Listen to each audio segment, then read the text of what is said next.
नमस्कार दोस्तों। उम्मीद करता हूँ आप सभी लोग स्वस्थ होंगे, साथ ही बहुत अच्छे से अपनी पढ़ाई भी कर रहे हैं। स्वागत है आप सभी का द मैथ्स 247 में। मेरा नाम है कुमार पिंटू विश्वकर्मा। आज की इस वीडियो में हम अपने टॉप 10 चैलेंजिंग क्वेश्चंस का पार्ट 4 करने वाले हैं।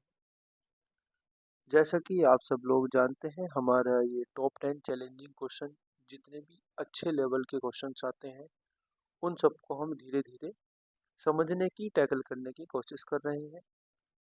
और आज की इस वीडियो में आपके 10 क्वेश्चंस में से कितने आंसर सही होते हैं, आप कितने क्वेश्चन सही कर पाते हो, उसका आंसर आपको कमेंट सेक्शन में देना है। उम्मीद भी करूंगा कि आप सभी लोगों का जो रक्षाबंधन का त्योहार है वो भी अच्छा से बीता होगा, और अब आप अपनी पढ़ाई को जारी रखना, वो बहुत अच्छे से अपनी पढ़ाई करते रहना, क्योंकि इस महीने के एंड में या सितंबर की स्टार्टिंग में ही आपको कोई ना कोई नोटिफिकेशन देखने को मिल सकता है। तो हम अपने ये टॉप 10 चैलेंजिंग क्वेश्चंस के जितने भी पार्ट हम कर सकते हैं, 15 कर सकते हैं, 20 कर सकते हैं, इस महीने में करेंगे। नेक्स्ट मंथ से हम अपने 40 क्वेश्चंस के पार्ट शुरू कर देंगे, 40 क्वेश्चंस की प्रैक्टिस करनी शुरू कर देंगे अपने यूपीएसआई के एग्ज़ाम के हिसाब से। तो चलिए शुरुआत करते हैं अपनी वीडियो की, और आप सभी लोग वीडियो को लाइक कर देना, वीडियो को शेयर कर देना, नए आए हो तो चैनल को भी सब्सक्राइब कर लेना। अपने आज की क्लास के पहले क्वेश्चन पे मूव करते हैं, और आपका पहला जो क्वेश्चन है वो क्या है इसको समझो। क्वेश्चन दिया हुआ है A/B दिया हुआ है 4/5, B/C दिया हुआ है 6/7, ABC का रेशियो निकालना है हमें। तो आसान क्वेश्चन है, बहुत इजी क्वेश्चन है। आप सभी लोग जानते हैं कि रेशियो को सॉल्व करना मैंने आपको बताया था। जब A/B दिया हुआ हो और इसकी वैल्यू कितनी दी हुई है हमें 4/5, उसके बाद हमें B/C दिया हुआ हो और इसकी वैल्यू कितनी दी हुई है 6/7, तो हमें क्या करना होता है, हमें करना होता है इन दोनों की आपस में मल्टीप्लाई, फिर इन दोनों की आपस में मल्टीप्लाई, और फिर इन दोनों की आपस में मल्टीप्लाई। इतनी बात समझ में आ रही होगी। तो जब हम एक 4 की 6 से मल्टीप्लाई करेंगे तो वो ए का मान निकल के आएगा। उसके बाद हम 5 की 6 से मल्टीप्लाई करेंगे तो वो बी का मान निकल के आएगा। उसके बाद अगर हम 5 की किससे मल्टीप्लाई करें, 7 से मल्टीप्लाई करें, तो वो सी का मान निकल के आएगा। यानी मैं कह सकता हूँ 24/30/35 इसका सही उत्तर हो जाएगा। बात आ रही है समझ में कि नहीं आ रही? तो बी हमारा इसका सही उत्तर हो जाएगा, सी सॉरी। ये ऑप्शन थोड़ा गड़बड़ है, तो आपका उत्तर जो होगा वो होगा 24/30/35। अगले प्रश्न की ओर चलते हैं। अगला प्रश्न क्या है उस पर बात करते हैं। A can do a work in 10 days, we can do double the work in 50/2 days. If they work together, then what will be completed? What work will be completed? ये कह रहा है कि ए किसी कार्य को अगर 10 दिन में करता है, ए किसी कार्य को अगर 10 दिन में करता है, और बी बी उसके दो गुने कार्य को कितने दिन में करता है, उसके दो गुने कार्य को 15/2 दिन में करता है। अगर गुने कार्य को 15/2 दिन में करेगा तो उसका एक गुना कार्य कितने दिन में करेगा, 15/4 दिन में करेगा। 15/4 दिन में करेगा।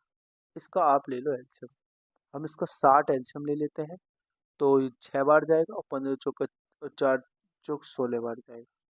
आगे बात समझ में कि नहीं आएगी। 15 चौका 60 होते हैं, 4 से मल्टीप्लाई करेंगे, 4 चौक 16। अब इन दोनों को क्या करना है, वर्किंग टुगेदर करना है, यानी कि एक साथ काम करना है। तो कितना हो जाएगा बोलो, 22 हो जाएगा। 22 की क्षमता से काम करेंगे, और कितना काम करना है हमें, 60/22। 60/22 का मतलब क्या हो जाएगा, 30/11। 30/11 दिन में ये पूरा काम कंप्लीट हो जाएगा। सी ऑप्शन इसका सही उत्तर है। अगले प्रश्न की बात करते हैं। अगला प्रश्न क्या है, अगला प्रश्न है हमारा, the SI on a sum for 12 year is 4/5 of the sum. ये कह रहा है कि एक साधारण ब्याज पर 12 साल में जो चक्रवृद्धि ब्याज है वो अपने सम का 4/5 हो जाता है। तो हमें रेट ऑफ इंटरेस्ट निकालना है। इसका मतलब सीधा सीधा क्या है कि अगर हमारे पास 5p प्रिंसिपल अमाउंट है तो 4p जो मिलेगा हमें वो मिलेगा इंटरेस्ट, SI मिलेगा। आगे बात समझ में, फॉर्मूला लगा दो SI is equal to PRT upon 100, यानी मैं कह सकता हूँ 4p is equal to 5p into कितने महीने कितने साल के बाद, 12 साल के बाद, और R की वैल्यू हमें निकालनी है अपॉन 100। इतनी बात आ रही है समझ में, P से ये P कैंसिल हो जाएगा, ये हो जाएगा आपका 20 बार कैंसिल, ठीक है। ये कितनी बार कट जाएगा, ये कट जाएगा 3 बार। या मैं कह सकता हूँ यहाँ पे R की जो वैल्यू आएगी वो आएगी 20/3%। बात आ रही है समझ में कि नहीं आ रही? R की जो वैल्यू आएगी वो आएगी 20/3%। तो जो रेट ऑफ इंटरेस्ट हो जाएगा हमारा वो कितना हो जाएगा, 20/3%। आगे की बात करते हैं, find mode of the following data. Mode निकालना है हमें, डाटा का बहुलक निकालना है। मैंने आप सभी लोगों को बताया था कि बहुलक क्या होता है।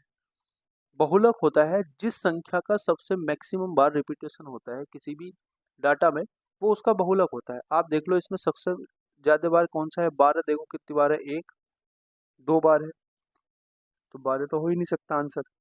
14 भी नहीं हो सकता, ये एक ही बार है। 15 भी नहीं हो सकता, ये भी एक बार है। 4 भी नहीं हो सकता, ऑप्शन से चेक कर लो ना आप। 7 चेक करो पहले, 7 कितनी बार है, 1 2 3 4 बार है 7। 8 देखो, 8 कितनी बार है, एक भी बार नहीं है, तो 8 ऑप्शन नहीं हो सकता। 7.5 भी ऑप्शन नहीं हो सकता। 6 देखो, 6 कितनी बार है, 6 भी कई बार नहीं है। तो आंसर जो हो जाएगा हमारा वो क्या हो जाएगा, सही उत्तर हो जाएगा हमारा ए ऑप्शन। तो जो इसका हमारा डाटा का मोड आ जाएगा, मोड क्या हो जाएगा, मोड आ जाएगा हमारा इसका 7। आगे की बात करते हैं अगले प्रश्न की। देखो अगले प्रश्न पे बात करते हैं। अगला प्रश्न दिया हुआ है, m varies inversely as n square plus 4। ये कह रहा है कि m जो है वो इनवर्सली है किसके, 1/n² प्लस के 4 है। बात आगे समझ में। अगर m बराबर 1 है तो n बराबर क्या होगा, मैं बता देता हूँ कि m बराबर ये k/n² प्लस 4 हो जाएगा। हमने ये अब इसके प्रोपोर्शनल के साइन को हटा के एक कांस्टेंट k ले लिया। बात आगे समझ में। m की वैल्यू अगर 1 है हमारे पास तो n की वैल्यू कितनी है, 2 है, तो k/2 दूनी 4 हो जाएगा, 4 प्लस के 4। यहाँ से हम k कोफिशिएंट की वैल्यू निकाल लेंगे, कितना हो जाएगा, 8 हो जाएगा। आगे बात समझ में कि नहीं आ गई। अभी कह रहे हैं कि अगर n की वैल्यू ये अंडर रूट 60 है तो हमारे पास m का मान क्या होगा। आप मुझे बताओ, ये m क्या था, m इज इक्वल टू के अपॉन कितना था, n² प्लस के 4 था। k की वैल्यू हमें मिल गई 8 है, तो m बराबर कितना हो जाएगा, ये हो जाएगा 8 बटे, ये कितना था, अंडर रूट 60 था, तो अंडर रूट से स्क्वायर हट जाएगा, यानी कि 60 प्लस 4 यानी कि 64। तो m की जो वैल्यू आ जाएगी वो कितनी आ जाएगी, 8/64, और 8/64 यानी कि 1/8 इसकी क्या आ जाएगी, वैल्यू आ जाएगी। इतनी बात आ रही है समझ में कि नहीं आ रही। m की वैल्यू कितनी आ जाएगी, 1/8। m का मान क्या होगा, जब 1/8 इसका आंसर होना चाहिए, यानी कि 2/16 इसका आंसर हो जाएगा। आगे बात समझ में कि नहीं आ गई। आगे की बात करते हैं अगले प्रश्न की। अगला प्रश्न देखो, the perimeter of a minor sector of a circle of radius 4 unit subtending as angle of 40 degree. 40 degree का कोण अंतरित करने वाली एक 4 इकाई की त्रिज्या वाले एक वृत्त के लघु त्रिज्या खंड का परिमाप बताना है, क्या होगा। जैसे हमारे पास कोई एक क्या होता है, एक हमारे पास क्या होता है, ये सर्कल है और इस सर्कल ने कोई एंगल बनाया 45 डिग्री। मान के चलो ये 45 डिग्री एंगल है, ठीक है, इसका मान मैं 45 डिग्री बता देता हूँ। हमें इस सेक्टर का, ये जो सेक्टर है ना कंप्लीट, इसको मैं ड्रॉ कर देता हूँ रेड पेन से। ये जो सेक्टर है ना कंप्लीट सेक्टर, ये वाला, हमें इस सेक्टर का क्या बताना है, पेरीमीटर बताना है। पेरीमीटर क्या होगा, अब बताओ पेरीमीटर क्या होगा, ये वाली दोनों भुजाएं होंगी। कौन सी, ये वाली दोनों भुजाएं हो जाएंगी, ये वाली दोनों भुजाएं हो जाएंगी जो मैं ड्रॉ कर रहा हूँ। देखो जो मैं ये ड्रॉ कर रहा हूँ, ये वाली दोनों भुजाएं हो जाएंगी, और जो पेरीमीटर हो जाएगा और ये वाला आर्क हो जाएगा इसका। तो इसकी हमें वैल्यू बतानी क्या होगी। जब भी हम पेरीमीटर निकालते हैं, किसी भी त्रिज्या खंड का पेरीमीटर निकालते हैं, तो उसका फॉर्मूला होता है 2πr into 360 upon theta, sorry theta upon 360, माफी चाहूंगा, ये हो जाएगा आपका 2 पाई r इंटू थीटा अपॉन 360 और प्लस हो जाएगा 2r। और ये 2r क्यों होगा, क्योंकि ये दोनों त्रिज्या है। बात आगे समझ में कि नहीं आगे? अब इसको आप सॉल्व कर लो। देखो 2 गुणा पाई गुणा r की वैल्यू कितनी है, 4 है, गुणा ये कितना है हमारे पास 45 है, 45 बटे कितना हो जाएगा 360 और प्लस हो जाएगा आपके पास कितना 2r, है ना। बात आगे समझ में, r की वैल्यू हम यहाँ पे रख देंगे 4। आगे बात समझ में कि नहीं आगे? देखो 4 से आप इसको काटो, आप इसको ये 22/7 ना करके आप इसकी वैल्यू पाई रखो, क्योंकि पाई में हमें आंसर दिया हुआ है, गुणा पाई गुणा, ठीक है। आप देखो 4 दूनी 8, ठीक है, और 8 की जब मैं 45 से मल्टीप्लाई करूंगा तो पूरे पूरे 360 आएगा, तो 360 से 360 कट जाएगा, ये हो जाएगा पाई प्लस के 2 इंटू 4, और 2 इंटू 4 यानी कि पाई प्लस के कितना हो जाएगा 8, तो पाई प्लस 8 किसका हो जाएगा, इसका आंसर हो जाएगा 8 प्लस पाई, ये पाई है, या तो आप पाई लिख लो या इसका देखिए लिख सकते हैं। आगे बात समझ में कि नहीं आगे? तो आंसर क्या हो जाएगा, पाई प्लस 8। आगे की बात करते हैं अगले प्रश्न की। अगला प्रश्न क्या है, A started a business with a capital of 72,000 and admitted B and C after 4 months and 6 months respectively. At the end of the year, profit was divided into ratio 4:3:2. What is the sum of the invested capital by B and C? ये बताना है। देखो एक चीज मुझे आप बताओ, जो भी लाभ होता है वो डिवाइड होता है, अगर लाभ का जो रेशियो हमें दिया हुआ है वही उसका इन्वेस्टमेंट का रेशियो होगा। इतनी बात समझ में आ गई कि नहीं आ गई? अगर इन्वेस्टमेंट का रेशियो वही होगा जो लाभ का रेशियो है, तो यानी कि इन्वेस्टमेंट के रेशियो की जितनी यूनिट है उतनी ही यूनिट बराबर होगी तुम्हारे इन्वेस्टमेंट के लाभ के रेशियो की, यानी कि प्रॉफिट का रेशियो। एक चीज समझ लीजिए यहाँ से, तो बहुत लंबा क्वेश्चन हो जाएगा, मैं आपको एक शॉर्टकट मेथड बताना चाहता हूँ। आप मुझे बताओ, अगर मैं इसको ऐड करता हूँ तो कितना आएगा, 9 यूनिट आएगा। यानी जो भी हमारे पास इन्वेस्टमेंट आएगा टोटल, वो 9 का तो मल्टीपल होगा, इतना तो बात कंफर्म है। और 9 का मल्टीपल कब होगा, जब इसमें टोटल की टोटल वैल्यू ऐड हो, टोटल की टोटल वैल्यू यानी कि ए की वैल्यू भी ऐड हो, बी की वैल्यू भी ऐड हो और सी की भी हो। और ए की वैल्यू हमें दे रखी है 72,000, ठीक है। बात आगे समझे। अब एक चीज समझो यहाँ से, ये 72 भी 9 का मल्टीपल है ना। बात आगे समझ में। ये 72 भी 9 का मल्टीपल है। आप एक बात समझो, अगर मैं 18 एक 9 का मल्टीपल है, इसमें से अगर मैं 9 का मल्टीपल ही घटाता हूं तो 9 आएगा मेरे पास। यानी कि 9 के मल्टीपल में से अगर मैं 9 का मल्टीपल ही माइनस करता हूं तो जो मेरा आंसर बचेगा वो भी 9 का मल्टीपल होगा। इतनी बात समझ में आ गई। अब इसमें से अगर मैं इस 9 यूनिट में से इस ये 72,000 निकाल देता हूँ, तो जो भी वैल्यू हमारी बचेगी, यानी कि जो बी और सी का क्या होगा, कंप्लीट क्या हो जाएगा, कंप्लीट इन्वेस्टमेंट हो जाएगा, वो भी 9 से डिवाइड होगा, है ना। बात आ रही समझ में? तो इसमें आप चेक कर लो, जो भी आंसर 9 का मल्टीपल होगा वही आंसर होगा। आप बोलो 15, 5 और 1 6, 6 8 से 14, 14 और 5 कितने होते हैं 19, 19 का डिविजिबिलिटी रूल, सॉरी 19 जो डिजिटल सम आ रहा है 19 का क्या आ रहा है 10 आ रहा है, यानी कि एक डिजिटल सम आ रहा है, तो ये 9 से नहीं कर सकता। आगे बात समझ। 8 और 1 9 और 6 15, 15 का हो जाएगा 6, ये भी 9 से नहीं कर सकता। 4 और 2 6, ये भी 9 से नहीं कर सकता। 5 और 3 8 और 1 9, केवल और केवल यही संख्या 9 से कर सकती है, तो यही हमारा क्या हो जाएगा, यही हमारा उत्तर हो जाएगा। आगे की बात करते हैं हम अगले प्रश्न की। A certain sum of money become 13 times of itself in 60 year. Then find how many year the sum of money become 17 times of itself. ये कह रहा है कि 13 गुना 13 टाइम्स का मतलब क्या होता है, आप मुझे बताओगे 13 टाइम्स का मतलब क्या होता है? आप बोलोगे भैया 13 टाइम का मतलब ये होता है कि जो वैल्यू है उस वैल्यू में आपका 12 टाइम तो हमें क्या मिला, 12 टाइम तो ऐसा ही मिला, और 1 टाइम उसका क्या था। मान लो अगर मैं इसको 13p लिख देता हूँ, इसको मैं 13p लिख देता हूँ, तो इसमें से 12p क्या है मेरे पास, 12p जो है मेरे पास SI है, और जो बचा हुआ है वो मेरे पास प्रिंसिपल अमाउंट है, यानी कि P जो है वो मेरे पास प्रिंसिपल अमाउंट है। यानी हम कहने का मतलब समझ सकते हैं, देखो ऐसे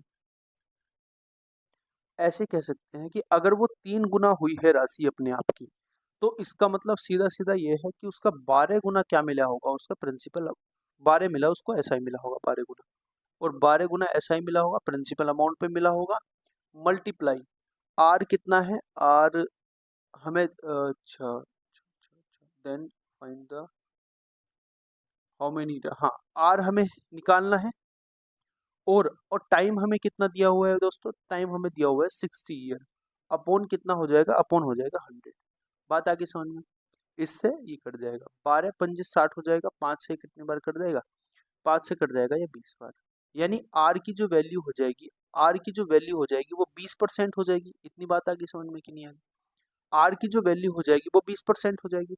अब हमें निकालना क्या है कि कोई सम अपने आप का 17 गुना हो रहा है, 17 गुना हो रहा है, यानी कि सीधी सी बात ये है कि वो 16 गुना तो उसका क्या मिल रहा होगा, 16 गुना तो उसको ऐसा ही मिल रहा होगा, और एक उसका प्रिंसिपल अमाउंट होगा, और कितने गुना, 17 गुना कितने साल में होगा ये बताना है, और प्रिंसिपल रेट ऑफ इंटरेस्ट कितना है 20%, हमें टाइम बताना है अपॉन 100।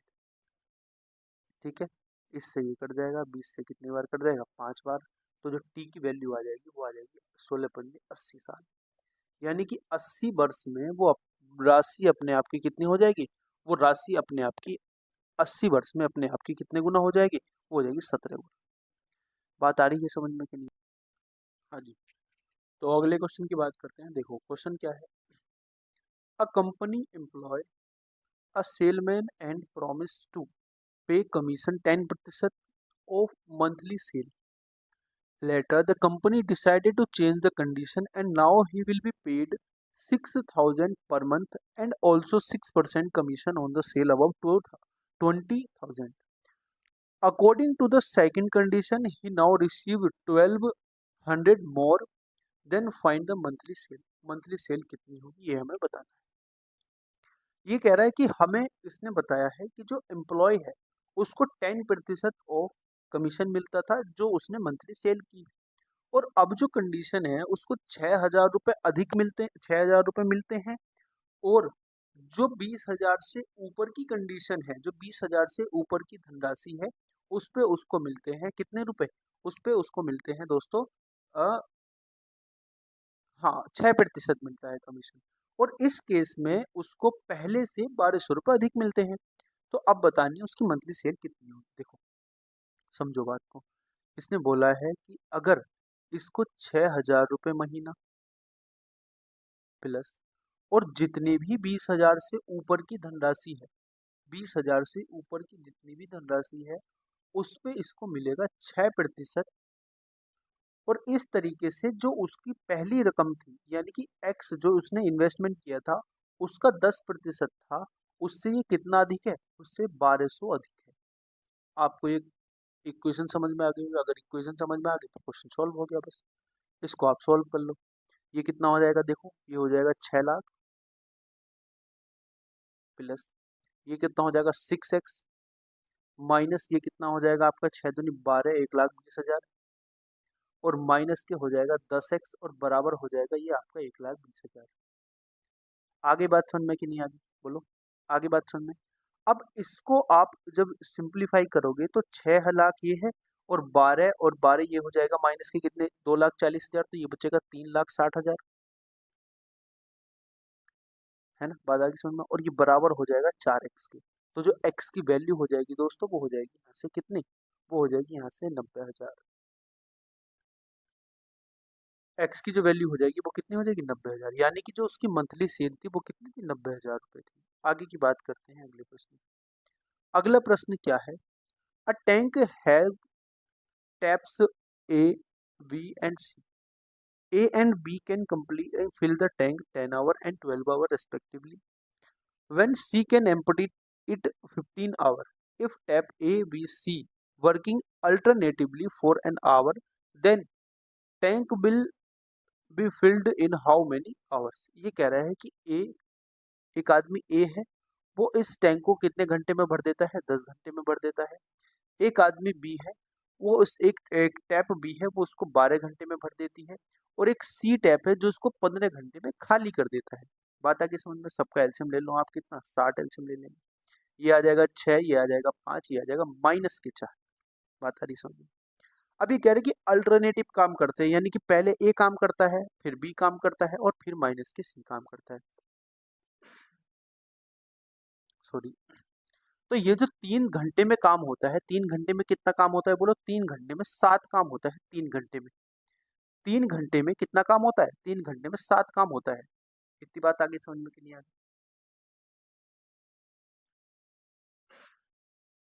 सॉरी। 3 घंटे में आपके पास कितना काम होता है? 3 घंटे में 7 काम होता है, यानी कि 7 टंकी भर जाती है, 7। अब मुझे बताओ, अगर मैं इसकी मल्टीप्लाई कितने घंटे में करता हूँ? अगर मैं इसकी मल्टीप्लाई 7 से करता हूँ, मुझे भरनी कितनी है? मुझे भरनी है 60, कंप्लीट भरनी है ना। तो 7 से मल्टीप्लाई करता हूँ तो 21 घंटे आ जाएंगे, और 21 घंटे में 7 सत्ते 49 टंकी भरेगी। आगे बात समझ में नहीं आई? अब अगले घंटे की अगर मैं बात करता हूँ, 1 घंटा और इसमें जोड़ता हूँ, तो अगले घंटे क्या होगा? अगले घंटे 6 टैंक भरेगा। ठीक है। अगर मैं इसमें 1 घंटा और जोड़ता हूँ तो फिर अगले घंटे कितना टैंक भरेगा? 5 टैंक भरेगा। अगर मैं इसमें 1 घंटे और जोड़ देता हूँ तो अब 4 खाली हो जाएगा। तो अब ये देखो कितने घंटे आ गए? ये आ गए 23 घंटे। और इसको टोटल करो, ये कितने आ जाएंगे? ये आ जाएंगे 60। यानी मैं कह सकता हूँ कि 23 घंटों में कंप्लीटली टैंक हमारा भर जाएगा। तो आंसर क्या हो जाएगा? आंसर हो जाएगा बी ऑप्शन। ठीक है दोस्तों। तो उम्मीद करता हूँ क्लास आपको समझ में आई होगी। ये आपके 10 क्वेश्चंस हो गए पूरे, और आज के थोड़े इजी क्वेश्चन थे। और आपका जो इसका कट ऑफ रहने वाला है वो रहने वाला है आपका 8 से 9 नंबर। अगर आप 8 से 9 नंबर इसमें कर देते हो तो यानी कि आपकी तैयारी बहुत अच्छी है। ठीक है, मिलते हैं अपनी नेक्स्ट वीडियो में। तब तक के लिए जय हिंद, वंदे मातरम, भारत माता की जय। इसकी पीडीएफ आपको टेलीग्राम चैनल पे मिल जाएगी। टेलीग्राम चैनल का नाम है @maths 247, और एक पेंसिल वाला इसमें साइन होता है, वो हाथ में पेंसिल लेते हुए क्या होता है। ठीक है दोस्तों। ठीक, धन्यवाद।